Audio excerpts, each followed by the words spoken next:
नमस्कार। आज ऊष्मागतिकी व सांख्यिकीय भौतिकी में आज के हमारे जो टॉपिक्स हैं वो हैं हेल्महोल्ट्ज़ फ्री एनर्जी, एंथैल्पी और गिब्स फ्री एनर्जी के बारे में हम पढ़ेंगे। तो इसमें देखिए फर्स्ट जो हम ले रहे हैं टॉपिक वो है ऊष्मा भंडार या हीट रिजर्वायर किसे कहते हैं। इसका कंसेप्ट पहले हम क्लियर कर लेते हैं। तो देखिए इसमें क्या है, यदि किसी निकाय का ताप अन्य निकायों से किसी भी प्रकार की ऊष्मीय अन्योन्य क्रिया करने पर भी अनिवार्यतः रूप से अपरिवर्तित रहता है तो ऐसे निकाय को ऊष्मा भंडार कहते हैं। कहने का मतलब ये है कि ये जो मेरा निकाय होगा ये भी एक तरीके का निकाय ही है, सिस्टम है, लेकिन इस सिस्टम का जो टेम्परेचर है वो इतना हाई होता है कि अगर इसके कॉन्टैक्ट में हम दूसरा कोई सिस्टम लेकर आते हैं तो इस सिस्टम के टेम्परेचर में नेग्लिजिबल चेंज होता है। इसका मतलब देखिए, अगर इसका टेम्परेचर T है और किसी निकाय को हम इसके कांटेक्ट में लाते हैं जिसका टेम्परेचर इसके टेम्परेचर से कम है तो डेफिनेटली ऊष्मा का विनिमय होगा फ्रॉम ऊष्मा heat reservoir to the system. तो देखिए जब ऊष्मा का विनिमय होता है या ऊष्मा का प्रवाह होता है तो दोनों सिस्टम्स के टेम्परेचर में किस तरह से चेंज आता है कि ज़्यादा टेम्परेचर वाले सिस्टम का टेम्परेचर कम होता है और कम टेम्परेचर वाले सिस्टम का टेम्परेचर ज़्यादा हो जाता है। तो एक अवस्था ऐसी आती है जब दोनों के टेम्परेचर्स इक्वल हो जाते हैं, उसे हम साम्य अवस्था कहते हैं। लेकिन यहाँ पर क्या होता है कि सिस्टम का टेम्परेचर तो इंक्रीज़ होगा और वो इक्वलेंट हो जाएगा ऊष्मा भंडार के टेम्परेचर के, लेकिन ऊष्मा भंडार का टेम्परेचर इतना अधिक होता है कि उसके टेम्परेचर में कोई परिवर्तन नहीं आता है। ये हम आप समझ सकते हैं इस चीज़ से कि जब आप अपनी फिंगर को एक बहुत गर्म पानी में, बहुत खोलते हुए पानी में अगर देते हैं, अगर हम कहें कि नॉर्मल 50-60 डिग्री सेंटीग्रेड टेम्परेचर के पानी में भी अगर आप अपनी फिंगर को डिप करेंगे तो क्या होगा, आपकी फिंगर जल जाएगी। लेकिन ऐसा नहीं है कि पानी का टेम्परेचर कम होगा। पानी का टेम्परेचर जो बकेट में पानी भरा है उसका टेम्परेचर पे कोई इफेक्ट नहीं होगा, लेकिन आपकी फिंगर जल जाएगी। तो इसका मतलब वो सिस्टम इतना बड़ा और इतना अधिक उसका टेम्परेचर था आपकी फिंगर की कंपैरिजन में कि उसके टेम्परेचर को कोई इफेक्ट नहीं हुआ, लेकिन आपका टेम्परेचर उसके इक्वलेंट हो गया। ठीक है, तो देखिए ऊष्मा भंडार अर्थात दोनों निकायों के मध्य ऊर्जा विनिमय होने पर भी उसके परम ताप और माध्य दाब में भी परिवर्तन नहीं आता है। दाब भी क्या है उसका कांस्टेंट रहेगा और टेम्परेचर भी कांस्टेंट रहेगा। नेक्स्ट देखिए, ऊष्मा भंडार के संपर्क में नियत आयतन वाले निकाय के लिए संतुलन प्रतिबंध। इसमें हम क्या पढ़ेंगे, हेल्महोल्ट्ज़ मुक्त ऊर्जा या हेल्महोल्ट्ज़ फ्री एनर्जी। तो देखिए इसमें हम क्या कर रहे हैं, ऊष्मा भंडार है और उसके संपर्क में एक सिस्टम है। ऊष्मा भंडार के संपर्क में हमने सिस्टम रख दिया, लेकिन इस तरह रखा है कि निकाय का जो आयतन है वो अपरिवर्तित रहे, मतलब कि बाह्य प्राचलों में परिवर्तन नहीं होना चाहिए। सिस्टम के जो एनर्जी लेवल्स हैं उनमें ही चेंज होना चाहिए, बाह्य प्राचल में कोई चेंज नहीं होना चाहिए। तो देखिए, let initially we consider a situation where the system and the heat bath are not necessarily at equilibrium.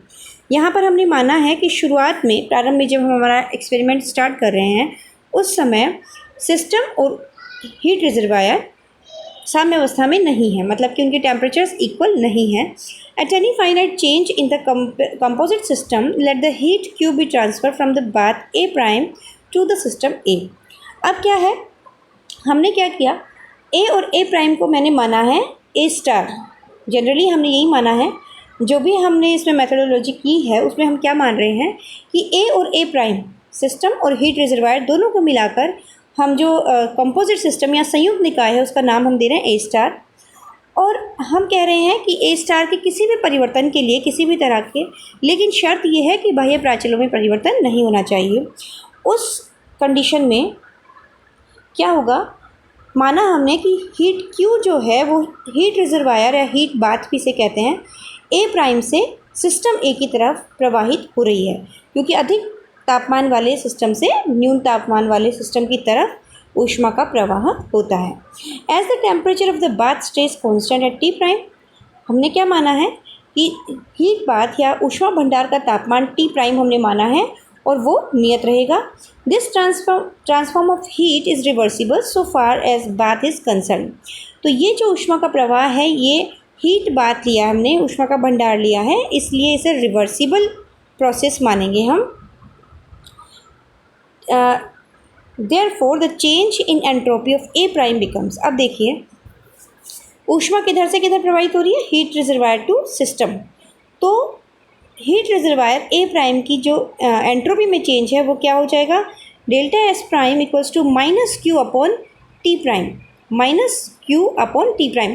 क्योंकि माइनस क्यू क्यों आया है, इसका एक रीज़न है कि अगर हम सिस्टम को ऊष्मा देते हैं तो उसे हम पॉजिटिव लेते हैं, और अगर सिस्टम ऊष्मा को रिलीज़ करता है तो उसे हम नेगेटिव लेते हैं। तो यहाँ पर क्योंकि ऊष्मा भंडार ऊष्मा दे रहा है, ऊर्जा दे रहा है, तो उसे हम नेगेटिव लेंगे, तो that's why we consider here minus sign. तो minus Q over T prime if the change in entropy of A is delta U. अब मैंने माना कि सिस्टम ए की एनर्जी में चेंज कितना आता है, डेल्टा यू आता है, उसकी आंतरिक ऊर्जा में परिवर्तन डेल्टा यू है, क्योंकि उसे ऊष्मा क्यों मिल रही है। तो क्यू इक्विवेलेंट हो जाएगा डेल्टा यू के क्योंकि ऊष्मा गतिकी के प्रथम नियम से क्यू इक्विवेलेंट होता है delta U plus work done. लेकिन यहाँ पर क्योंकि डेल्टा वी ज़ीरो है, हमने माना है कि बाह्य प्राचल में परिवर्तन नहीं हो रहा है, तो आयतन में परिवर्तन कितना होगा, ज़ीरो, और आयतन में परिवर्तन ज़ीरो होने से कार्य क्या हो जाएगा, ज़ीरो। तो इसलिए जो क्यू होगी, हीट जो होगी, वो इक्विवेलेंट होगी किसके, आंतरिक ऊर्जा में परिवर्तन के। ठीक है, the change in entropy of the system of the composite system. अब देखिए कंपोजिट सिस्टम संयुक्त निकाय की एंट्रोपी में परिवर्तन कितना होगा, delta S star equals to delta S plus delta S prime. क्योंकि संयुक्त निकाय की एंट्रोपी में परिवर्तन जो होता है, और जो टोटल हम सिस्टम की बात करते हैं वहाँ पर हम उसके पार्ट्स के सिस्टम की एंट्रोपीज़ का योग लेते हैं, क्योंकि एंट्रोपी एक योगात्मक राशि है। इसलिए देखिए डेल्टा एस और वैल्यू रख दी हमने डेल्टा एस प्राइम की minus Q over T prime, यहाँ पर हमने क्यू की वैल्यू रख दी, और delta S star becomes T prime delta S minus delta U over T prime. तो देखिए हमने इसमें से डेल्टा बाहर निकाल लिया, क्योंकि इसका रीज़न है कि टी प्राइम हमारा कांस्टेंट है, ऊष्मा भंडार का तापमान क्या है, नियत है, इसलिए हम इसमें इसको लिख सकते हैं delta T prime S, delta T prime S, और यू एक सिंगल क्वांटिटी है इसलिए से इफेक्ट नहीं होगा, तो T prime S minus U upon T prime. तो डेल्टा एस प्राइम, अब ये जो ब्रैकेट की क्वांटिटी है T prime S minus U, इसको मैंने मान लिया minus delta F upon T prime, तो F becomes U minus T prime S, F becomes U minus T prime S. तो यहाँ पर जो एफ है मेरा, ये क्या कहलाता है, Helmholtz free energy of the system A in the surroundings of constant temperature T prime. क्योंकि हम देख सकते हैं डेल्टा एस प्राइम एंट्रोपी क्या होती है, change in entropy equals to total heat upon temperature, ये होता है delta Q upon T by the second law of thermodynamics. तो यहाँ पर डेफिनेटली जो एफ डेल्टा एफ है वो क्या शो कर रहा है, हीट को शो कर रहा है। तो इसका मतलब ये है जो एनर्जी, ये भी क्या है, एनर्जी है, तो that is called Helmholtz free energy of system A. लेकिन यहाँ कब, किस कंडीशन में है ये, जब आयतन में परिवर्तन ज़ीरो होता है और surrounding of constant temperature T prime के, मतलब कि टी प्राइम को एक नियत तापमान टी प्राइम के नेबर में या नेबरहुड में या सराउंडिंग में, उसके नज़दीक में सिस्टम ए की जो ये टोटल एनर्जी है, टोटल हीट है, उसे हम क्या कह देते हैं, हेल्महोल्ट्ज़ फ्री एनर्जी। निकाय ए के संतुलन के लिए आवश्यक होता है कि संयुक्त निकाय की एंट्रोपी एस स्टार अधिकतम हो, क्योंकि किसी भी सिस्टम के बैलेंसिंग के लिए हम क्या मानते हैं कि एंट्रोपी हमेशा अधिकतम एंट्रोपी की तरफ अग्रसर होती है। तो delta S star is always greater than और इक्वल्स टू ज़ीरो होता है।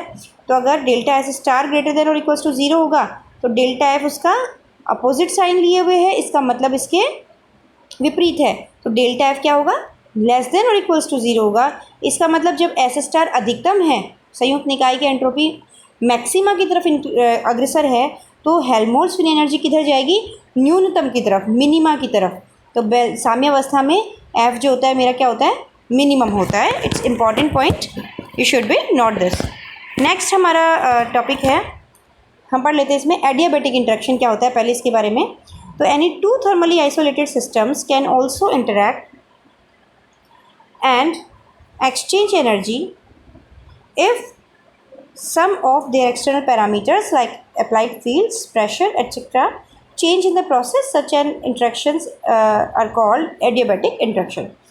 कोई भी दो थर्मली आइसोलेटेड सिस्टम्स हैं, किसी भी सराउंडिंग या एटमॉस्फेयर से अफेक्ट नहीं हो रहे हैं, कैन ऑल्सो इंटरेक्ट कर सकते हैं और एनर्जी एक्सचेंज कर सकते हैं अगर उनके कुछ एक्सटर्नल पैरामीटर्स को चेंज किया जाए, जैसे कि हम प्रेशर को चेंज करें या अप्लाइड जो फील्ड्स हैं उसके इलेक्ट्रिक और मैग्नेटिक फील्ड्स उनको चेंज करें। तो इस तरह के प्रोसेस जो होते हैं या इंटरेक्शन जो होते हैं उनको हम क्या कह देते हैं, एडियाबैटिक इंटरेक्शन कहते हैं। वहाँ पर जो हीट एक्सचेंज होता है वो ज़ीरो होता है, इंटरनल जो एनर्जी चेंज होगी वो ज़ीरो होगी, और internal energy in the sense कि इंटरनली सिस्टम के द्वारा जो हीट का जो एक्सचेंज होगा वो ज़ीरो होगा। तो एनर्जी में जो चेंज होगा वो किसकी वजह से होगा, केवल एक्सटर्नल पैरामीटर्स की वजह से, जो उसमें एनर्जी का फ्लो होगा उसके वजह से इंटरनल एनर्जी में चेंज होगा। नेक्स्ट हम देखते हैं ऊष्मा भंडार के संपर्क में नियत दाब वाले निकाय के लिए संतुलन प्रतिबंध या एंथैल्पी। तो देखिए यहाँ पर हमने एक हीट रिजर्वायर लिया है ए प्राइम, इसके पैरामीटर्स हैं T prime and P prime. यहाँ पर सिस्टम ए इसके कॉन्टैक्ट में है, लेकिन यहाँ पर हमने क्या माना है, एडियाबैटिक प्रोसेस मानी है। इसका मतलब ए प्राइम से जो हीट है वो सिस्टम ए की तरफ नहीं जा रही है, और यहाँ पर एक पिस्टन मैंने लगाया सिस्टम ए पर, जिससे मैं पी प्रेशर इस पर अप्लाई कर रही हूँ। तो देखिए माना एक सिस्टम ए में गैस सिलेंडर प्लस पिस्टन मैंने लिया है, ताप टी प्राइम के ऊष्मा भंडार ए प्राइम के संपर्क में है। सिस्टम ए पर बाह्य प्राचल पी को चेंज करके प्रेशर पी लगाया जाता है। इसका मतलब मैं बाह्य प्राचल पी को चेंज कर रही हूँ, प्रेशर पी चेंज हो रहा है, और सिस्टम ए पर अप्लाइड है। इससे उसके आयतन में डेल्टा वी परिवर्तन आता है। तो ऊष्मा भंडार के द्वारा किया गया कार्य क्या होगा, तो देखिए जब सिस्टम वर्क करता है, कोई भी सिस्टम वर्क करता है तो क्या होता है, पॉजिटिव लेते हैं हम। तो देखिए अगर मैं कहूँ कि सिस्टम ए के आयतन में डेल्टा वी परिवर्तन आ रहा है, तो सिस्टम ए प्राइम या ऊष्मा भंडार ए प्राइम के आयतन में भी क्या आएगा, डेल्टा वी परिवर्तन आएगा। अगर मैं कहूँ कि ए का आयतन कम हो रहा है, ठीक है, ए का आयतन कम हो रहा है, तो सिस्टम रिजर्वायर ए प्राइम का आयतन बढ़ेगा। तो रिजर्वायर के द्वारा किया गया कार्य क्या हो जाएगा, W prime equals to P prime dot delta V. P prime applied pressure है, या पी प्राइम हीट रिजर्वायर का प्रेशर है जो कि चेंज नहीं होता है, और डेल्टा वी उसके आयतन में परिवर्तन है। नेक्स्ट देखिए, work done on A is, अब क्या होगा, रिजर्वायर के द्वारा किया गया कार्य W equals to P prime delta V है। तो सिस्टम ए के ऊपर किया गया कार्य, सिस्टम ए के ऊपर किया गया कार्य क्या होगा, नेगेटिव होगा, सी विद सेम क्वांटिटी। तो W equals to minus P prime delta V. ठीक है, जब सिस्टम के ऊपर वर्क किया जाता है तो नेगेटिव होता है, और सिस्टम द्वारा वर्क किया जाता है तो पॉजिटिव लेते हैं हम उसे। ठीक है, तो देखिए accordingly the change in energy of A becomes, अब सिस्टम ए की एनर्जी में, इंटरनल एनर्जी में चेंज किसकी वजह से होगा, केवल वर्क की वजह से होगा। और डेल्टा यू क्यू जो है, हीट एक्सचेंज हमने ज़ीरो मानी है, इसलिए डेल्टा यू इक्विवेलेंट होगा minus P prime delta we के, क्योंकि जो सिस्टम ए पर वर्क किया जाएगा वो उसको किस फॉर्म में मिलेगा, एनर्जी की फॉर्म में उसके अंदर इकट्ठा होगा या कंटेन होगा। तो वो वर्क जो इक्विवेलेंट हो गया इंटरनल एनर्जी में चेंज के।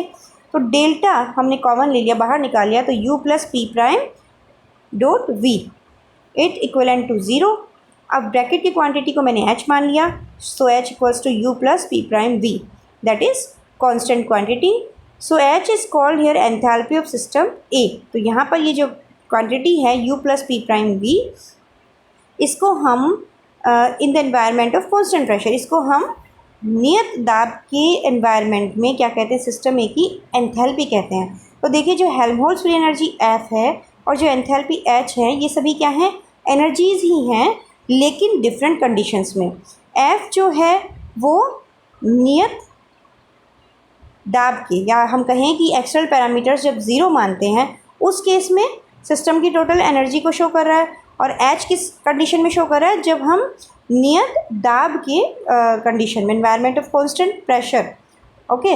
और जब हम क्या मान रहे हैं, एडियाबैटिक कंडीशन मान रहे हैं, उस केस में एच क्या है, एंथैल्पी कहलाती है सिस्टम ए की।